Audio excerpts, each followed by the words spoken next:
Hello and welcome to St. Margaret's Bible Study. My name is Reverend Father Jude Macaulay, and I am excited, that we are beginning to use the different platform in order to bring, our communications and our gatherings together.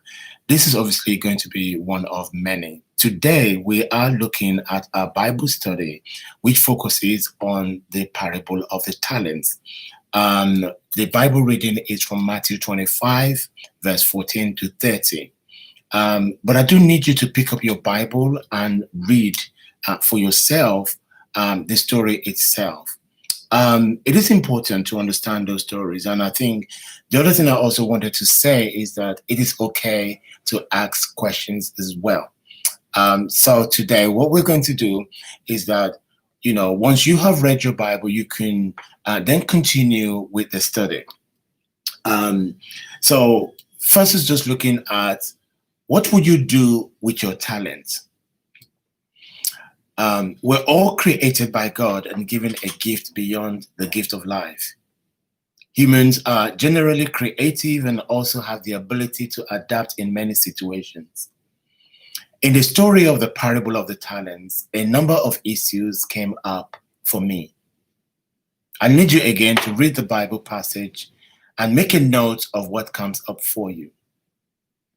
Before you judge the person with the one talent who did not invest it, think about what you will do.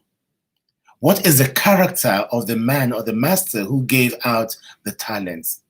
Who exactly is he, and what does he represent in the lives of the people he granted the talents? We have many questions, but I want to encourage us to come to this reflection with our own experiences. There is a popular saying that says opportunities once lost can never be regained. Some of us have been given opportunities and we have failed to achieve even the best. Don't feel demoralized. Don't feel rejected. Know that you have failed. In this reflection, as we study together, I want us to focus on the person with one talent. What was their angst and challenges? What has made them angry? What has made them to lose focus or refuse to use the opportunity? Many of us might be able to identify with them. Perhaps there is things in our lives that hadn't worked out, even though we had the opportunity.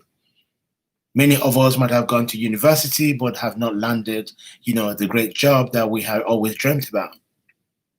Perhaps the one with the one talent is not skilled enough and wanted to be sure that the money was kept safe. But I know that there was anger in his response when he was challenged. Perhaps those with more talents had better opportunities and start in life. So we cannot conclude that this is unfair. So my friends, in this reflection, it is okay to ask difficult questions. We might also want to ask, where is the compassion of the master for the slaves? What do we know of the master, and how realistic is it to conclude that the slave was lazy? Do you think the master's conclusion was fair? Like I said, there are so many questions we need to ask. Perhaps the slave have been under so much pressure. Perhaps the person giving that was given the one talent didn't feel justified. If you were in their position, what would you do? One thing we must be clear about, my friends, is that life is never the same for everyone. The fact that we have the same air to breathe does not mean we have it easy. The fact that we have the same opportunities does not mean we're all privileged. The master had good intentions, but also did not give directions on how the talents were to be used. There was no terms of reference or a memorandum of understanding. You must say, Judah, you're going too far now.